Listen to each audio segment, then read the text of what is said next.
अभी अंतरा क्रमांक 2 है।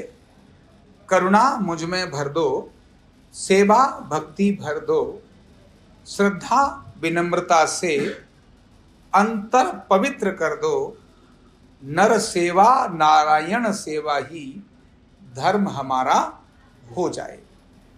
ये जो प्रार्थना की है भगवान से, और उस भगवान से कहा, हे मेरे भगवान, हे मेरे प्रभु, मेरे अंदर करुणा भर दो, मेरे अंदर सेवा भक्ति भर दो, श्रद्धा भर दो, विनम्रता भर दो।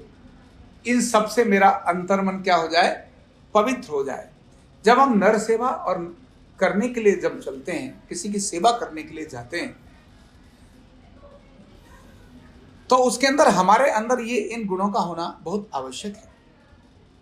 और अगर हमारे को भगवान को भी प्राप्त करना है, उस भगवान को भी प्राप्त करना है, तो उसका मार्ग भी नर सेवा में ही है। वो कहते हैं पता नहीं किस रूप में नारायण मिल जाए, भगवान किस रूप में मिल जाए, पता नहीं।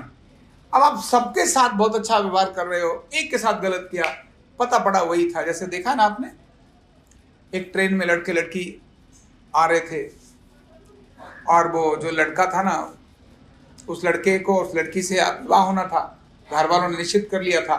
तो लड़की भी अपने ऑफिस से कहीं से दूर से आ रही थी, और लड़का बाहर कहीं दूर था, वो भी अपने उसी आ रहा था, और बाई चांस उसी ट्रेन में आ रहे थे।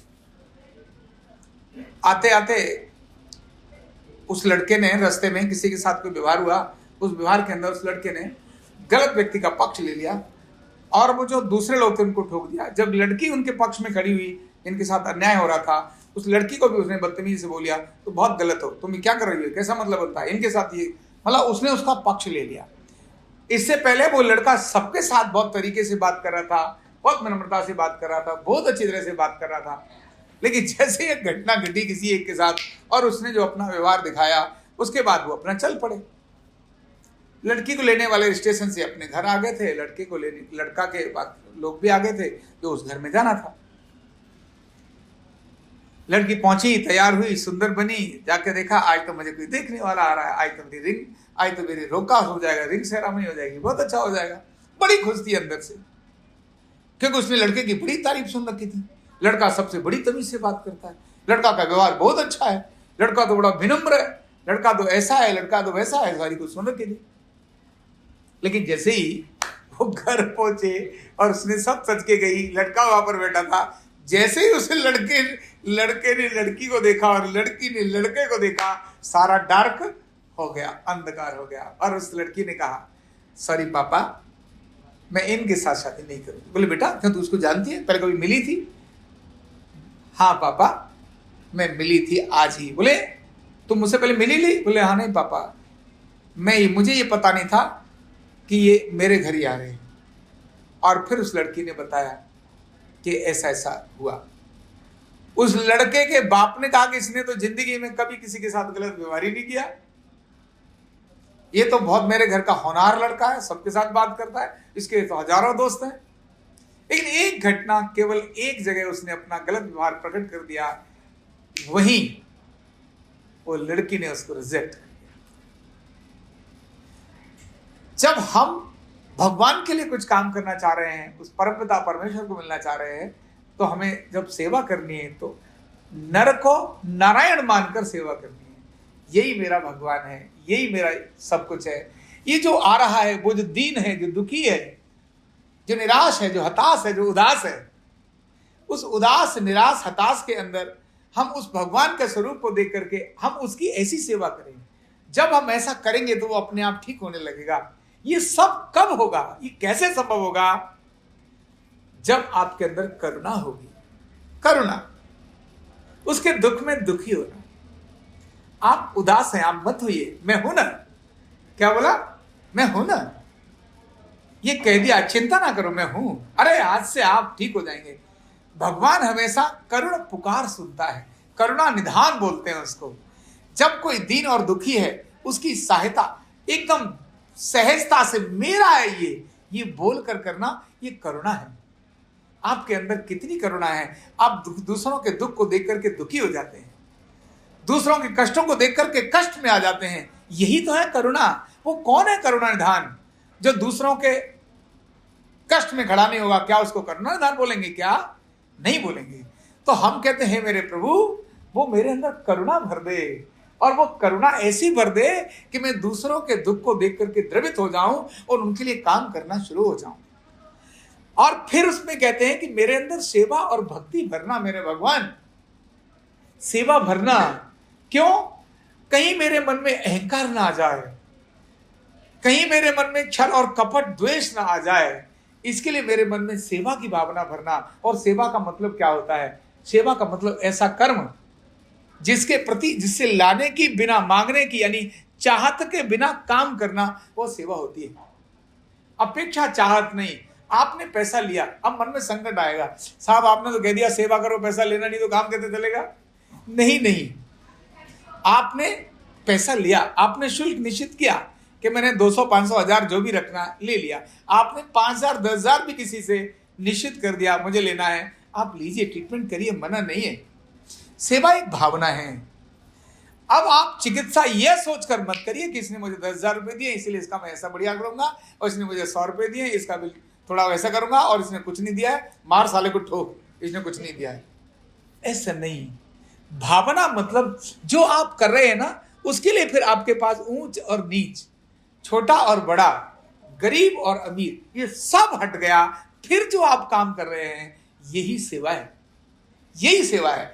अगर कोई गरीब आ गया, आपने कहा मैं तो 10,000 रुपये लेता हूं, और गरीब आ गया वो तो दे नहीं सकता, तो आपने कहा नहीं ये तुम्हारा ट्रीटमेंट मैं नहीं कर सकता, पहले पैसा लाओ, घर बेच के लाओ।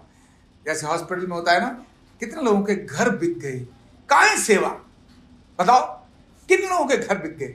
कितने लोग अपने सामान को, जेवर को धर के आते हैं, गोल गिरवी रख के आते हैं, अपने बच्चों को, औलाद को भी गिरवी रख देते हैं इलाज के लिए। लोग सेवा नहीं, पैसा लेना मना नहीं। लेकिन अगर गरीब है, अगर वो उसके योग्य, आपको उसके पास धन नहीं है, तब आप उसको मना मत करिए, आप कर दीजिए। यही सेवा की भावना है मेरे भगवान। मेरा पैसा मुझे मोटिवेट न करे, मुझे पद मोटिवेट न करे, मुझे सम्मान और मान मोटिवेट न करे, मेरा कर्म यही मेरे को मोटिवेट करे। इसके लिए मैं जिस काम में लगा हूं, वो काम से मैं कैसे व्यक्ति को ठीक कर दूं, आज ही ठीक कर दूं, 8 दिन नहीं, आज ही मुझे अच्छा करना है। ये जो भावना है, यही सेवा की सच्ची भावना है। तो इसलिए है मेरे प्रभु सेवा भरना। और कहा भक्ति, भगवान की भक्ति तो होती ही है, पर अपने कर्म में भी भक्ति बहुत जरूरी है। भक्ति का मतलब होता है उसके जैसा होना, उसके जो है उसको वैसा करना, उसको अपने से बड़ा और नमन करना, उनको वंदन करना, अपने उसके प्रति श्रद्धा और विश्वास रखना, ये भक्ति है। बिना श्रद्धा और विश्वास के भक्ति कैसे होगी? नहीं हो सकती। मूर्तियां अनेक हैं, जिस मूर्ति में आप भक्ति रखते हैं आप तुरंत वहीं जाके झुक जाएंगे। आप अनेक सारी मूर्तियां खड़ी हैं, आप किसी को तो नहीं झुकेंगे। तो भक्ति आपको शक्ति देती है कर्म करने की, बिना भक्ति के शक्ति नहीं आती।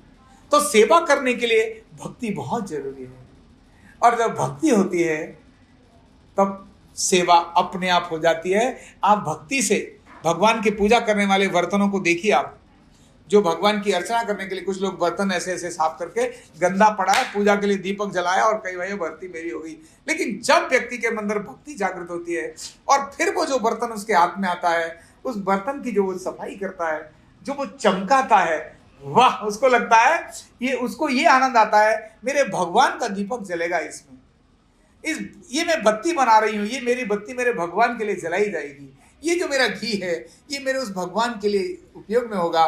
फिर वो हर चीज है ना, मेरा जो औजार है, जो मैं ट्रीटमेंट देने वाला, मेरा गद्दा है, मेरी चादर है, मेरा तकिया है, ये सब कैसा हो जाएगा?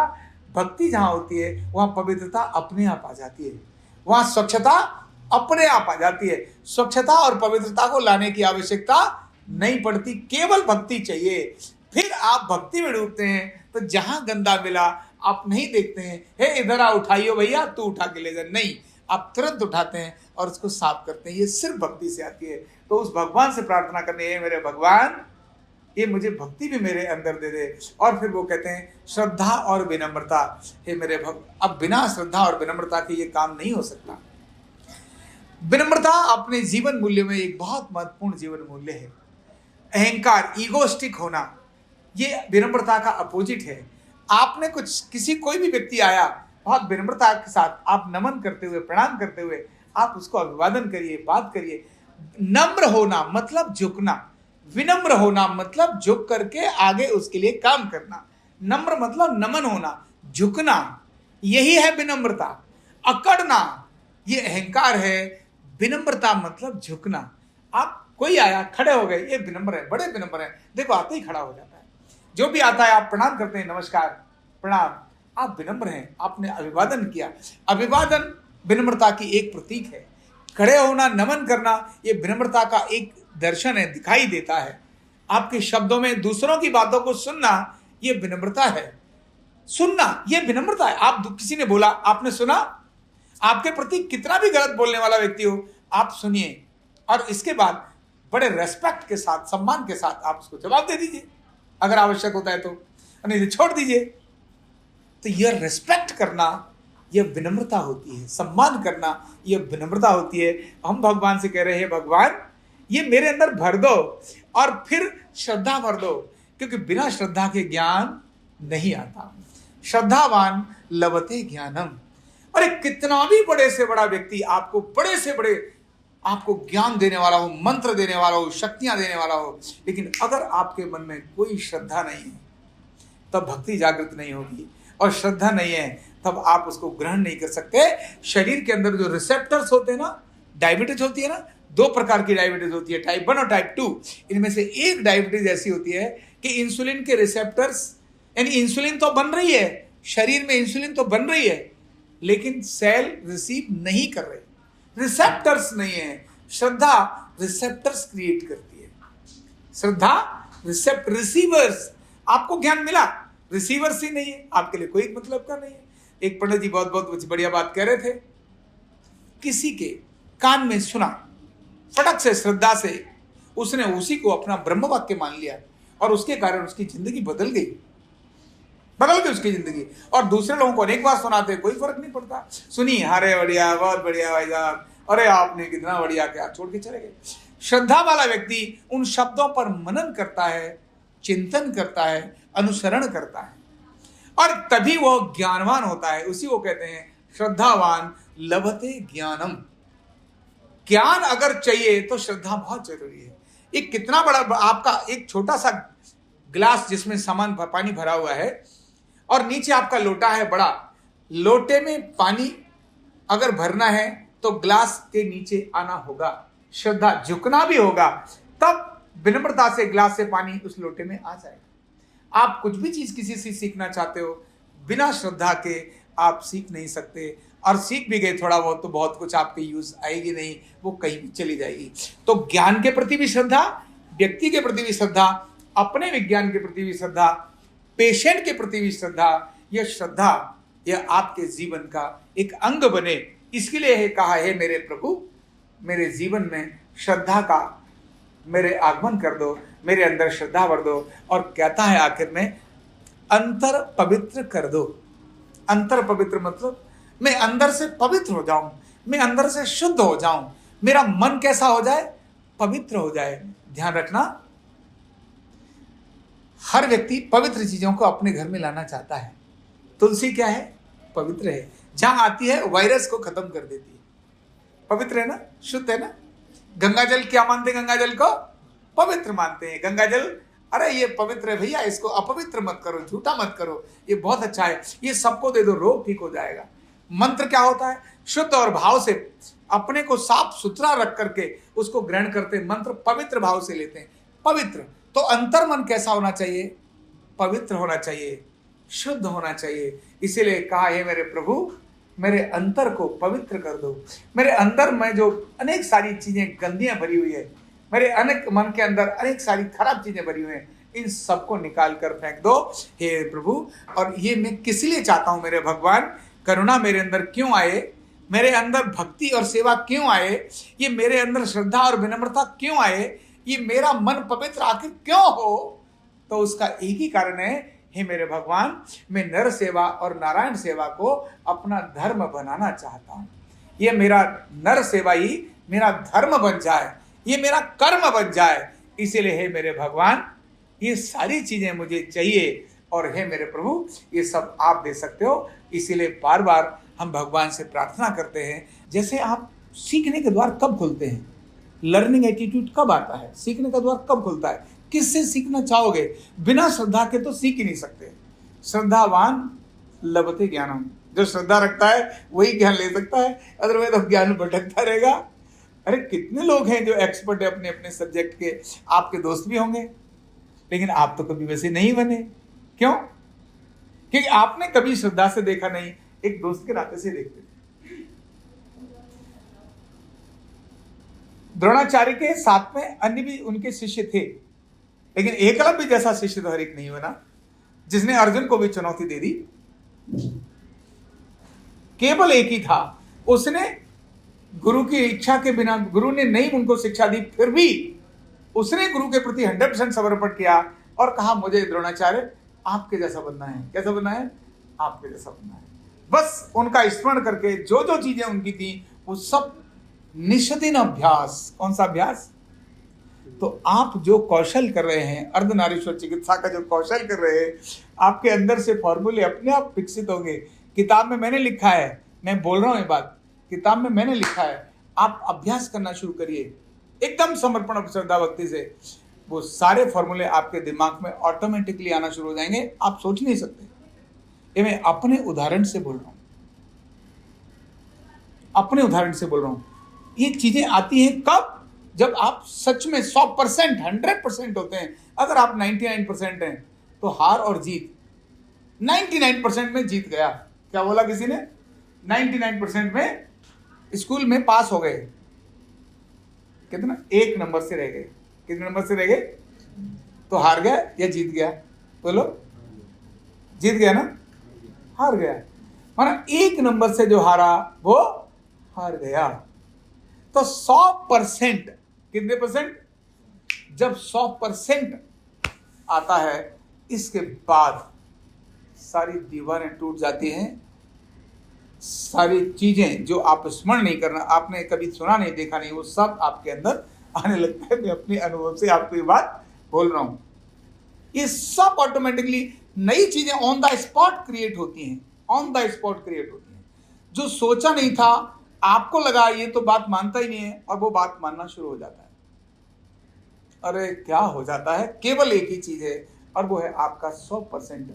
इसीलिए मेरे मन में ये शब्द उतरे कि आखिर कोई कौशल में कुशल बनना चाहता है और उच्च गगन को छूना चाहता है, तो उसके लिए कौन सी चीजें जरूरी हैं? तो बिना इस वे के वो उच्च गगन को छू नहीं सकता।